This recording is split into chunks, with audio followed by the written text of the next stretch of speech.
Welcome all students. बाळांनो, आपला 11वी मधील कॉम्प्लेक्स नंबर हा पहिला चॅप्टर सुरू आहे. पाठीमागच्या लेक्चरला आपण इमॅजिनरी नंबर कशाला म्हणायचं, इमॅजिनरी पार्ट कशाला म्हणायचं, आय म्हणजे काय, त्याची व्हॅल्यू काय, त्याला इंट्रोड्यूस कशासाठी करण्यात आला आयला. आय म्हणजे काय रे, इमॅजिनरी नंबर. ओके, आयची व्हॅल्यू काय असते, रूटमध्ये -1 म्हणजेच काय रे, I² = -1. हे आपण पाठीमागच्या लेक्चरला पाहिलं. त्याचबरोबर कॉम्प्लेक्स नंबरची डेफिनेशन आपण पाहिली. कॉम्प्लेक्स नंबर कशाला म्हणायचं, जो नंबर A+IB किंवा BI या फॉर्ममध्ये असतो त्या नंबरला आपण काय म्हणतो, कॉम्प्लेक्स नंबर. त्यासाठी एक कंडिशन दिली ती बघा. काय कंडिशन दिली ती रे, ए आणि बी हे रिअल नंबर असले पाहिजे आणि आयची व्हॅल्यू काय असली पाहिजे, रूटमध्ये -1 असायला पाहिजे. बरोबर आहे. मग कॉम्प्लेक्स नंबर इंट्रोड्यूस केल्यानंतर आपण निगेटिव्ह नंबरचंही स्क्वेअर रूट फाइंड करू शकतोय. पण येणारा जो नंबर आहे त्या निगेटिव्ह नंबरचं जे स्क्वेअर रूट मिळतं आपल्याला, ते कोणत्या पद्धतीने मिळतं रे, कॉम्प्लेक्स नंबरच्या स्वरूपात मिळतं. हे आपण पाठीमागच्या लेक्चरला पाहिलेलं होतं. आता बाळांनो, आजच्या लेक्चरला आपण अल्जेब्रा ऑफ कॉम्प्लेक्स नंबर. अल्जेब्रामध्ये काय येणार, इक्वॅलिटी येणार, ॲडिशन येणार कॉम्प्लेक्स नंबरची, सबट्रॅक्शन येणार कॉम्प्लेक्स नंबरचं, त्यानंतर काय येणार रे, मल्टिप्लिकेशन येणार, डिव्हिडेशन येणार, त्यानंतर एखाद्या नंबरनं कॉम्प्लेक्स नंबरला मल्टिपल केल्यानंतर काय मिळतं, म्हणजेच काय रे, स्केलर मल्टिपल म्हणतो आपण त्याला. काय म्हणतो, स्केलर मल्टिपल. ह्या सर्व ज्या काही टर्म्स आहेत किंवा हे जे काही ऑपरेशन्स आहेत सर्व, हे आपण अल्जेब्रा ऑफ कॉम्प्लेक्स नंबरमध्ये बघणार आहोत. त्यातला पहिला पॉईंट काय आहे बघू बाळांनो, अल्जेब्रा ऑफ कॉम्प्लेक्स नंबरमधील बघा पहिला पॉईंट काय आहे, equality of 2 complex number. 2 complex number equal आहेत, समान आहेत, असं आपण केव्हा म्हणू शकतो बघा. मी अगोदर डेफिनेशन सांगतो तुम्हाला. 2 कॉम्प्लेक्स नंबर आर इक्वल. समजा जर ते कॉम्प्लेक्स नंबर मी Z1 आणि Z2 मानले बघा. 2 complex numbers Z1 is equal to A plus BI and Z2 is equal to C plus DI are equal if and only if A is equal to काय असणार इकडे रे, C, आणि इकडचं B is equal to इकडे काय असणार आहे, D असणार आहे. बघा बाळांनो, इथे डेफिनेशन लिहिली मी. एकदा डेफिनेशन जी काही मी सांगितली ती या पद्धतीने इथं समजावून सांगतो बघा मी. 2 कॉम्प्लेक्स नंबर्स Z1, हो हा पहिला complex number Z1 is equal to A plus IB, आणि दुसरा कॉम्प्लेक्स नंबर कोणता आहे बघा, and Z2 is equal to C plus ID are said to be equal if and only if A is equal to C and B is equal to D. 2 complex number same आहेत असं आपण केव्हा म्हणतो रे, जेव्हा त्या 2 complex नंबरचे real part, तुम्हाला मी मागच्या लेक्चरला रिअल पार्ट आणि इमॅजिनरी पार्ट पण सांगितलं होतं की, रिअल पार्ट कॉम्प्लेक्स नंबरमधला एच्या ठिकाणी बघा, जो पार्ट ज्या पार्टला जोडून आय आलेलं नसतं, सेपरेट पार्ट असतो रिअल नंबरचा, त्याला आपण काय म्हणतो, रिअल पार्ट म्हणतो. म्हणजे इथले रिअल पार्ट कोणते आहेत बघा, हे ए आणि सी दोन्ही कॉम्प्लेक्स नंबरमधले, पहिल्या कॉम्प्लेक्स मधला नंबरमधला ए आणि दुसऱ्या कॉम्प्लेक्स नंबरमधला सी, हे 2 कसले पार्ट आहेत, रिअल पार्ट आहेत. आणि बघा बी इज इक्वल टू डी म्हणलंय, म्हणजे इमॅजिनरी पार्ट आहेत बघा बी आणि डी. जर दिलेल्या कॉम्प्लेक्स नंबरमधील रिअल पार्ट आणि इमॅजिनरी पार्ट जर सेम असतील तर ते दिलेले कॉम्प्लेक्स नंबर हे इक्वल आहेत असं आपण म्हणू शकतो. म्हणजेच बघा, Z1 is equal to Z2 if A is equal to C and B is equal to D. बघा 2 कॉम्प्लेक्स नंबर समजा इथे दिलेत मी, Z1 is equal to Z2, हे केव्हा म्हणू शकतो आपण, त्यांचे रिअल पार्ट आणि इमॅजिनरी पार्ट इक्वल असताना आपण ते 2 कॉम्प्लेक्स नंबर इक्वल आहेत असं म्हणतो. किंवा तुम्हाला एक्झाम्पलमध्ये दिलेलं असतं बघा, आपल्याला व्हॅल्यू फाइंड करायची असते. एक्झाम्पल आता पुढे येईलच, एक्झाम्पलमध्ये आपल्याला व्हॅल्यूज फाइंड करायचे आहेत आणि दोन्ही बाजूला मी 2 कॉम्प्लेक्स नंबर इक्वल दाखवत होते. सोडवत गेल्यानंतर इक्वल येतात 2 कॉम्प्लेक्स नंबर. मग बघा आपण ह्याचा कॉन्व्हर्स पण असं म्हणू शकतो की बघा रिअल आणि इमेजनरी पार्ट इक्वल असतील तर कॉम्प्लेक्स नंबर इक्वल आहेत. मग कॉम्प्लेक्स नंबर इक्वल असल्यानंतर त्याचे रिअल आणि इमेजनरी पार्ट इक्वल असतात का नसतात? असतात. तेच दिले बघा इथं. That is Z1 is equal to Z2 if A is equal to C and B is equal to D. हा झाला समजा आपण ओरिजिनल स्टेटमेंट मानलं तर त्याचा कॉन्व्हर्स काय येतो बघा काय दिला आहे. If A plus IB is equal to C plus ID. 2 complex number equal आहेत. देन जर 2 कॉम्प्लेक्स नंबर इक्वल असतील तर A is equal to C and B is equal to D असं आपण घेऊ शकतो. समजा एक्झाम्पल सोडवत गेलो आपण. LHS मध्ये एक कॉम्प्लेक्स नंबर आला आहे, RHS मध्ये एक कॉम्प्लेक्स नंबर आला आहे. दोन्ही कॉम्प्लेक्स नंबरच्या मध्ये इक्वेलिटीचं साईन आहे. मग अशा वेळेस 2 कॉम्प्लेक्स नंबर इक्वल झाले ना. जर 2 कॉम्प्लेक्स नंबर इक्वल असतील तर त्यांचे रिअल पार्ट पहिल्याचा रिअल पार्ट बरोबर दुसऱ्याचा रिअल पार्ट, पहिल्याचा इमेजनरी पार्ट बरोबर दुसऱ्याचा इमेजनरी पार्ट आपण घेऊ शकतो. आणि त्यालाच आपण काय म्हणतो बघा, this is called equating real and imaginary parts separately.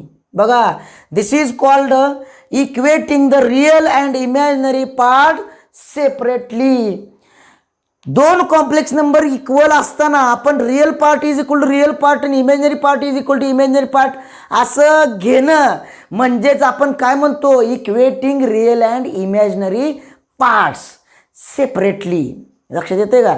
पुढे एक्झाम्पल सोडवताना तुम्हाला हे स्टेटमेंट वापरायचं आहे बघा. By equating real and imaginary part. समजा 2 कॉम्प्लेक्स नंबर दिलेत मला इथं. समजा इथं मी घेतलं x प्लस किंवा 3 plus 2y is equal to, समजा मी इथं x प्लस IY घेतलं. 2 कॉम्प्लेक्स नंबर आहेत बघा. हे 2 कॉम्प्लेक्स नंबर सपोज मी इक्वल दाखवले तर बाळांनो ह्याचा रिअल बरोबर रिअल येणार ना, इक्वल आहेत म्हणल्यानंतर. आणि हा इमेजनरी पार्ट आहे बघा. 2च्या ठिकाणी y आहे. y जरी I अगोदर आला असलं तरी आयला सोडून जो काही पार्ट राहतो शिल्लक तो इमेजनरी पार्ट म्हणतो आपण त्याला.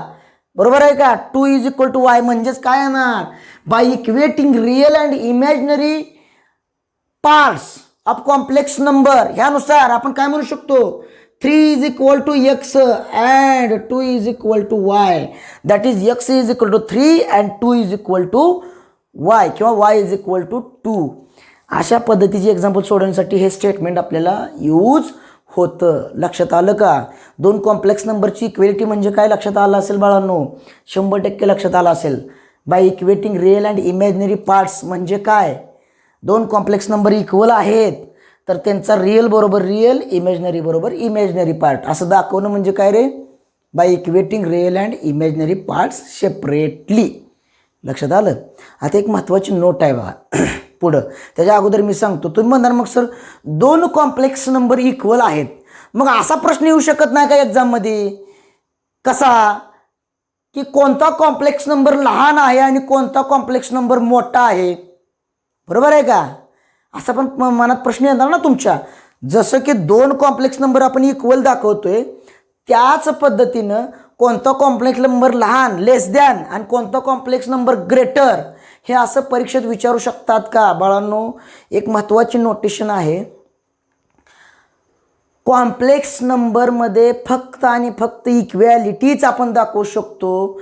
कॉम्प्लेक्स नंबर हा लहान किंवा मोठा दाखवता येत नाही. कॉम्प्लेक्स नंबरमध्ये इनइक्वॅलिटी म्हणजे लेस दॅन ग्रेटर दॅन असं आपण दाखवू शकत नाही. नीट ऐका, अजून एकदा मी काय म्हणतोय बघा, कॉम्प्लेक्स नंबरमध्ये इक्वॅलिटी दाखवू शकतोय पण इनइक्वॅलिटी म्हणजे कोणता कॉम्प्लेक्स नंबर मोठा आणि कोणता कॉम्प्लेक्स नंबर लहान त्यालाच आपण आतापर्यंत मागच्या इथेत काय म्हणतो, ऑर्डर रिलेशन म्हणतो आलो बघा. ऑर्डर रिलेशन कशाला म्हणतो, लेस दॅन ग्रेटर दॅन दाखवतो ना आपण. बरोबर आहे, त्याला काय म्हणतो, ऑर्डर रिलेशन. कॉम्प्लेक्स नंबरमध्ये आपण ऑर्डर रिलेशन दाखवू शकत नाही. त्याचीच नोटेशन दिली बघा मी इथं, बघा चेक करा. Note that the order relation that is inequality. Order रिलेशनलाच आपण काय म्हणतो, इनइक्वॅलिटी म्हणतो. द ऑर्डर रिलेशन इनइक्वॅलिटी त्यालाच म्हणतो आपण. The order relation of a complex number cannot be defined. Complex नंबरमध्ये ऑर्डर रिलेशन डिफाईन करू शकतोय का आपण? करू शकत नाही. Hence there does not exist a smaller or greater complex number than the given complex number. दिलेल्या कॉम्प्लेक्स नंबरमध्ये आपण ऑर्डर रिलेशन डिफाईन करू शकतोय का? करू शकत नाही. मग त्या दिलेल्या दोन कॉम्प्लेक्स नंबरमधला कोणता कॉम्प्लेक्स नंबर लहान आणि कोणता कॉम्प्लेक्स नंबर मोठा आपण दाखवू शकतोय का? दाखवू शकत नाही. तीच इथं मी नोटेशन दिलेली आहे. खूप महत्त्वाचा पार्ट आहे बाळांनो, लक्षात घ्यायचा. अतिशय सोपा आहे. थोडं कोरोनाच्या ह्या भयानक संकटामुळं लेक्चर्स दररोज पडायला पाहिजे आपली, पण तसं होत नाही. काही वेळेस काही भाग सील केला जातो किंवा क्वारंटाईन केला जातो. मग त्या भागातल्या आपल्या टीचरांना बाहेर येऊन लेक्चर घेणं शक्य होत नाही. आपल्या क्लासवरती ती येऊन लेक्चर घेणं शक्य होत नाही. त्यामुळं थोडं लेक्चर, जरी एखादा लेक्चर लेट पडला किंवा रेग्युलर लेक्चर पडले तर तुम्ही समजून घेताल अशी माझी 100% खात्री आहे बाळांनो. आता आपला जो व्हिडिओ आहे तो पॉज करायचा, स्टॉप करायचा आणि हे सगळं लिहून काढायचं. याच्या पुढचा पॉईंट आपण बघूया. Okay.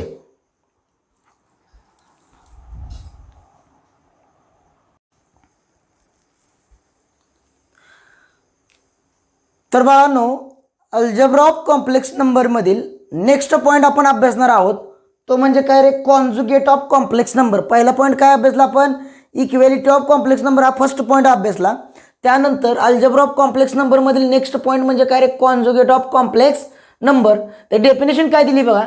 To complex numbers A plus B I. Sir म्हणणार मगाशी तुम्ही आय बी लिहिलं. बाळांनो, बी आय लिहिलं काय आणि आय बी लिहिलं काय, ह्याचं मिनिंग सेमच आहे. ह्याच्यामध्ये काही फरक नाही. ओके, तुम्हाला जसं योग्य वाटतं तसं लिहा तुम्ही. बघा, two complex numbers A plus B I and A minus B I where A comma B belongs to R and I is equal to root minus 1 are called complex conjugate of each other. बघा, ह्या दोन complex नंबरकडे बघा व्यवस्थित. ह्या दोघांना आपण एकमेकाचे complex conjugate म्हणतोय. म्हणजे हे डेफिनेशनवरून एक लक्षात आलं असेल, यातलं ए आणि बी म्हणजे रिअल नंबर आहेत आणि आयची व्हॅल्यू काय घ्यायची रे? -1 घ्यायचे रूटमध्ये. ओके. बघा बाळांनो, यामधलं इथलं जे साईन आहे कोणाचं रे?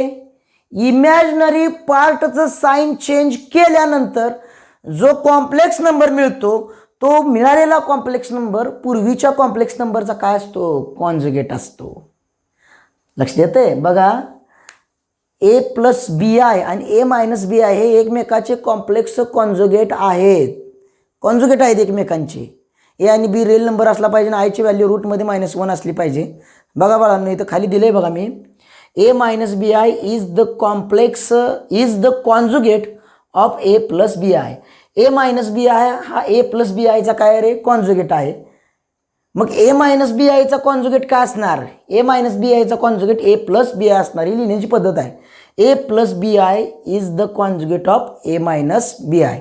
म्हणजे शॉर्टकटमध्ये सांगायचं म्हटलं तर इमॅजिनरी पार्टचं साईन चेंज केलं, इमॅजिनरी पार्ट आयला जोडून आलेला पार्ट इमॅजिनरी पार्ट, त्याचं साईन आपण चेंज केलं की मिळालेला कॉम्प्लेक्स नंबर हा आपल्याला पूर्वीच्या कॉम्प्लेक्स नंबरचा काय असतो रे?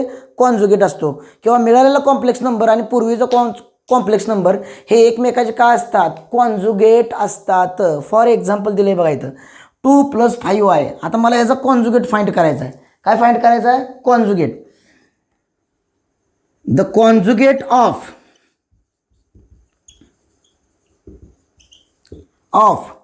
2 + 5i इज काय येणार रे? ह्याचा कॉन्जुगेट फाइंड करायचं आहे मला. काय येणार? 2 - 5i येणार ना, बरोबर आहे. त्याचा कॉन्जुगेट फाइंड करायचं आहे. काय येणार रे? 2 - 5i येणार बघा, बरोबर आहे. 2 + 5iचा कॉन्जुगेट 2 - 5i येणार. म्हणजे मी कोणाचं साईन चेंज केलं रे? बघा बरं, इमॅजिनरी पार्ट इथलं साईन चेंज केलं आहे बघा. इमॅजिनरी पार्टचं साईन चेंज ह्या पार्टचं साईन चेंज केले. ओके, अजून एखादं एक्झाम्पल बघूया आपण. समजा फक्त 7i आले, ह्याचा कॉन्जुगेट फाइंड करायचा आहे. द कॉन्जुगेट ऑफ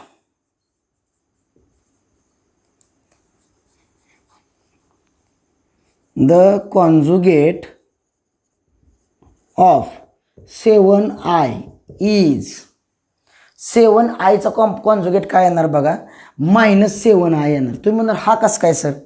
बाळांनो बघा, इथं रिझन टाकतो मी. 7i म्हणजेच काय रे, 0 + 7i. बरोबर आहे. 7i म्हणजेच काय, 0 + 7i. रिअल पार्ट नाही म्हणजे तिथे काय असणार आहे, 0 असणार आहे. मग ह्याचा कॉन्जुगेट मला फाइंड करायचा आहे. कॉन्जुगेट ह्याचा काय असणार, ह्याचा कॉन्जुगेट काय असणार सांगा. ह्याचा कॉन्जुगेट काय असणार आहे रे, 0 - 7i असणार ना. बरोबर आहे. ह्याचा कॉन्जुगेट काय असणार, 0 - 7i. 0 - 7i म्हणजेच काय, -7i. लक्षात येते. जर का फक्त इमॅजिनरी पार्टच आला असेल, रिअल पार्ट नसेल, तर त्या इमॅजिनरी पार्टचंच साईन चेंज करायचं. फक्त 7i आहे, त्याचा कॉन्जुगेट काय येणार, -7i येणार. त्यानंतर पुढचं एखादं एक्झाम्पल बघा जरा वेगळं. तिसरं फक्त 5च दिलं आहे बघा इथं. आता मला ह्याचा आन्सर लिहायचं आहे, कॉन्जुगेट फाइंड करायचं आहे. The conjugate of 5 is, the conjugate of 5 is 5च येणार बघा. तुम्ही म्हणा हा कसं काय सर? आता 5चं -5 यायला पाहिजे असं तुम्हाला वाटतंय ना. बरोबर आहे. बाळांनो व्यवस्थित लक्ष द्या. इथं आय जोडून आलाय का कुठं? आय. आपल्याला साईन कोणात चेंज करायचा आहे, ज्या नंबरला आय जोडलेला आहे त्या नंबरचं साईन चेंज करायचं आहे.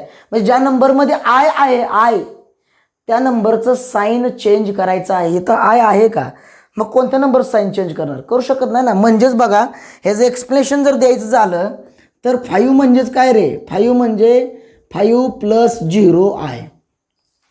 ओके, आणि ह्याचा कॉन्जुगेट काय येणार, इट्स कॉन्जुगेट. ह्याचा कॉन्जुगेट काय येणार रे, 5 - 0i येणार ना. आता 5 - 0i लिहिलं किंवा नुसतं 5 लिहिलं काय अडचण आहे का रे? 5 - 0i लिहिलं काय, किंवा नुसतं फक्त काय लिहिलं, 5 लिहिलं काय, त्याचा मिनिंग एकच आहे ना. 5 - 0i म्हणजे 5. म्हणजे बघा बाळांनो, आपल्याला कॉन्जुगेटच्या प्रॉपर्टीज बघायच्या आहेतच. पुढे 2-3 प्रॉपर्टीज आहेत महत्त्वाच्या. तरी मी इथं सांगतो बघा, जर दिलेला कॉम्प्लेक्स नंबर जो आहे त्याचा जर कॉन्जुगेट हा तोच कॉम्प्लेक्स नंबर येतो, फक्त साईन चेंज होतं. बघा 7i दिलाय, त्याचा कॉन्जुगेट 7i येतो, फक्त काय चेंज होतं रे, साईन चेंज होतं. असं ज्या वेळेस होतं त्यावेळेस तो दिलेला कॉम्प्लेक्स नंबर हा प्युअरली इमॅजिनरी नंबर असतो. कसला, प्युअरली इमॅजिनरी नंबर असतो. आणि बघा इकडं 5 दिलंय बघा मी इथं, 5चा कॉन्जुगेट काय येणार, 5च येणार. म्हणजे रिअल नंबर आलेला आहे, आणि रिअल नंबरचा कॉन्जुगेट काय येणार, रिअल नंबर. म्हणजे दिलेल्या नंबरचा कॉन्जुगेट हा तोच नंबर येत असेल. बघा की 5चा आलाय बघा. दिलेल्या नंबरचा कॉन्जुगेट हा तोच नंबर येत असेल तर तो दिलेला नंबर हा 100% रिअल नंबर असणार आहे, प्युअरली रिअल नंबर असणार आहे. हे लक्षात घ्यायचं. हे समजलं बाळांनो तुम्हाला? कॉन्जुगेट कसा फाइंड करायचं ते सांगितलं मी. काय सांगितलं, कॉन्जुगेट कसा फाइंड करायचा दिलेल्या नंबरचा हे तुम्हाला सांगितलं. पण दिलेल्या नंबरचा कॉन्जुगेट डिनोट कसा करायचा हे सांगितलं का रे बाळांनो? मी तुम्हाला सांगितलेलं नाही. तो पॉईंट अगोदर घेऊया आपण. बघा, if z is equal to a plus bi is the given complex number,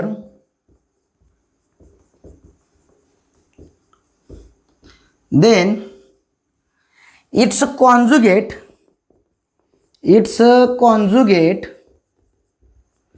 is denoted by bar Z, झेडच्या डोक्यावर आडवी रेष, बार झेडने डिनोट करतो. झेड जर दिलेला कॉम्प्लेक्स नंबर असेल तर तो बार झेडनं डिनोट करतो आपण. काय करतो? बार झेडनं डिनोट करतो. आणि मग मला सांगा ए प्लस बी आय असेल तर त्याचा कॉन्जुगेट काय येणार? ए मायनस बी आय येणार. लक्षात येतंय? म्हणजे दिलेला कॉम्प्लेक्स नंबर झेड असेल तर आपण त्याचा कॉन्जुगेट कशाने डिनोट करतो रे? बार झेडनं डिनोट करतो. आता आपल्याला प्रॉपर्टीज ऑफ कॉन्जुगेट हा पॉईंट बघणार. एक 2-3 प्रॉपर्टीज आहेत बाळांनो. Properties of conjugate. Properties of conjugate. त्याला properties of conjugate. First properties bar Z of bar किंवा कॉन्जुगेटचा कॉन्जुगेट दिलाय बघा. कॉन्जुगेट ऑफ झेड ह्याला रीड करताना आपण काय करतो रे? कॉन्जुगेट ऑफ झेड म्हणतो बार झेडला. Conjugate of Z of conjugate किंवा conjugate of conjugate Z is equal to Z येतं बघा. म्हणजे एखाद्या नंबरचा कॉन्जुगेट घेतला आणि त्याचा पुन्हा कॉन्जुगेट घेतला आपण तर ओरिजिनल नंबर मिळतो. हे आपण ह्या प्रॉपर्टीज सांगितले बघा. फॉर एक्झाम्पल बघा, हे आता एक्झाम्पल काय कसं घ्यायचं बघा. समजा दिलेला या कॉम्प्लेक्स नंबर तुम्हाला समजा Z is equal to 3 + 2i आहे. ह्याचा मी कॉन्जुगेट घेतला, बार झेड घेतला. बार झेड काय येणार रे? 3 - 2i येणार बघा. बरोबर आहे का? कॉम्प्लेक्स नंबर हा 3 + 2i आहे. त्याचा कॉन्जुगेट काय घेतला मी? 3 - 2i घेतला. आणि त्या कॉन्जुगेटचा पुन्हा कॉन्जुगेट घेतला मी. हा कॉन्जुगेट आहे त्याचा मी पुन्हा कॉन्जुगेट घेतला. पुन्हा साईन चेंज करणार ना. कॉन्जुगेट घेतो म्हणजे काय? इमेजनरी पार्टचं साईन चेंज करायचं. 3 + 2i म्हणजेच काय? झेड येतो बघा. 3 + 2i म्हणजेच काय? झेड आहे. म्हणजे कॉम्प्लेक्स नंबरच्या कॉन्जुगेटचा कॉन्जुगेट घेतला तर ओरिजिनल कॉम्प्लेक्स नंबर मिळतो. फास्ट होत नाही ना? ओके बघा. त्यात नेक्स्ट प्रॉपर्टी दिली बघा. Z is equal to bar Z. Z is equal to bar Z येत असेल म्हणजेच काय? दिलेला कॉम्प्लेक्स नंबर आणि त्याचा कॉन्जुगेट हे दोघंही सेम येत असतील तर झेड हा प्युअरली रिअल नंबर आहे असं आपण म्हणतो. पाठीमागं आताच मी बघा कॉम्प्लेक्स नंबरची एक्झाम्पल घ्या, कॉन्जुगेटची एक्झाम्पल घेताना तुम्हाला 10 दिलतं बघा. 10 आणि 10चा कॉन्जुगेट हा 10च दिलता बघा. 10 हा कसला आहे रे? रिअल नंबर आहे. रिअल नंबरचा कॉन्जुगेट रिअल नंबरच येतो. फॉर एक्झाम्पल दुसरं घ्या अजून वाटल्याचं एखादं. समजा झेड इज इक्वल टू मी 5 घेतलं. बार झेड काय येणार रे? 5च येणार ना. बार झेड 5च येणार कारण रिअलचा कॉन्जुगेट रिअल नंबर येतो. कारण इथं इमेजनरी पार्टच नाही ना साईन चेंज करायला. त्यामुळे रिअल पार्ट तर आपण साईन चेंज करू शकत नाही. मग बघा बाळांनो, झेडची पण व्हॅल्यू 5च आहे, कॉन्जुगेटची पण व्हॅल्यू 5च आहे. So that Z is equal to conjugate of Z. लक्षात आलं? जर दिलेला कॉम्प्लेक्स नंबर आणि त्याचा कॉन्जुगेट सेम येत असेल तर दिलेला कॉम्प्लेक्स नंबर हा प्युअरली रिअल कॉम्प्लेक्स नंबर असतो. आणि त्यानंतर लास्ट वन एक प्रॉपर्टी दिली बघा. Z is equal to minus bar Z किंवा minus of conjugate Z. Z is equal to minus conjugate of Z असंही म्हणत चालतं. असं असेल तर Z is purely imaginary number. आता 7i चं एक्झाम्पल दिलं तर बघा मग मी 7i. 7iचा कॉन्जुगेट काय आलं तर -7i आलता. 7 समजा झेड इज इक्वल टू तेच एक्झाम्पल रिपीट करतो मी पुन्हा बघा. फॉर एक्झाम्पल घेतलं मी याचं Z is equal to 7i घेतलं. 7i तर ह्याचा कॉन्जुगेट बार झेड कॉन्जुगेट काय येणार? -7i येणार. -7i म्हणजेच काय रे बघा बाळांनो, हे मायनस चिन्ह तसंच ठेवा की. 7i म्हणजे काय? झेड. म्हणजेच that is conjugate of Z is equal to -Z आलं. Conjugate of Z is equal to -Z. हे इकडे घ्या, इकडे घ्या. ह्याचं दोन्हीचं मिनिंग एकच आहे. किंवा हे साईन ह्याला मायनस दिलं तर हे काय होणार? प्लस होणार. लक्षात येतं आहे? म्हणजे Z is equal to minus conjugate of Z आलं तर दिलेला कॉम्प्लेक्स नंबर हा प्युअरली इमॅजिनरी नंबर असतो. आता तुमच्या मनामध्ये अशीही शंका येईल, मग सर येतानाच जर समजा दिलेला कॉम्प्लेक्स नंबर हा Z is equal to -7i असेल तर त्याचा कॉन्जुगेट काय येणार? ह्याचा कॉन्जुगेट काय येणार बघा. कॉन्जुगेट म्हणजे काय रे? Bar Z is equal to +7i येणार. मायनसचं साईन चेंज करायचं ना फक्त. इमॅजिनरी पार्टचं साईन चेंज केलं की त्याचा कॉन्जुगेट मिळतो आपल्याला. काय अडचण आहे का याच्यामध्ये? लक्षात आलं तुमच्या? तर बाळांनो बघा, आपण आजच्या लेक्चरमध्ये काय काय पाहिलं. अल्जेब्रा ऑफ कॉम्प्लेक्स नंबर हा पॉईंट सुरू केला. त्यामध्ये पहिला पॉईंट आपण इक्वेलिटी ऑफ कॉम्प्लेक्स नंबर हा पाहिला.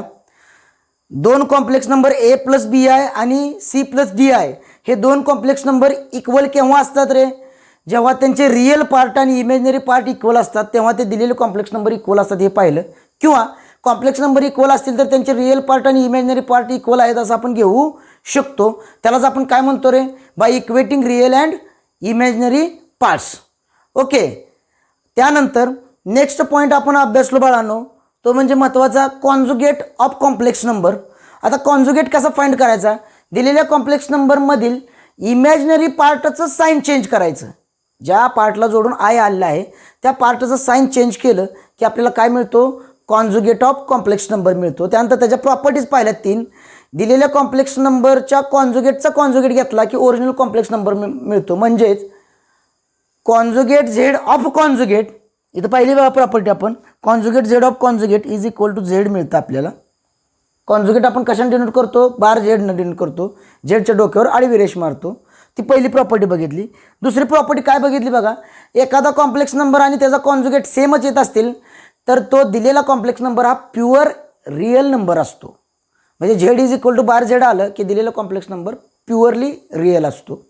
समजा Z is equal to minus bar Z किंवा Z is equal to minus conjugate of Z किंवा conjugate of Z is equal to minus Z असं जर येत असेल तर तो दिलेला कॉम्प्लेक्स नंबर हा प्युअरली इमेजनरी नंबर असतो. हे तिसऱ्या प्रॉपर्टीमध्ये आपण पाहिलं.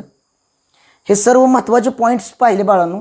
ह्याचा व्यवस्थित स्टडी करा, लिहून घ्या. ज्या ज्या ठिकाणी तुम्हाला लिहिण्याची गरज असं वाटतं त्या ठिकाणी व्हिडिओ पॉज करा, थांबवा, लिहून घ्या. खूप महत्त्वाचे पॉईंट आहेत. JEE हा टॉपिक महत्त्वाचा आहे बाळांनो. नेक्स्ट लेक्चरला आपण मल्टिप्लिकेशन ऑफ कॉम्प्लेक्स नंबर म्हणजेच काय, product of complex number, scalar multiple of complex number, division of complex number यासारखे पॉईंट अभ्यासणार आहोत. या ठिकाणी आपण आज थांबणार आहोत. Thank you very much.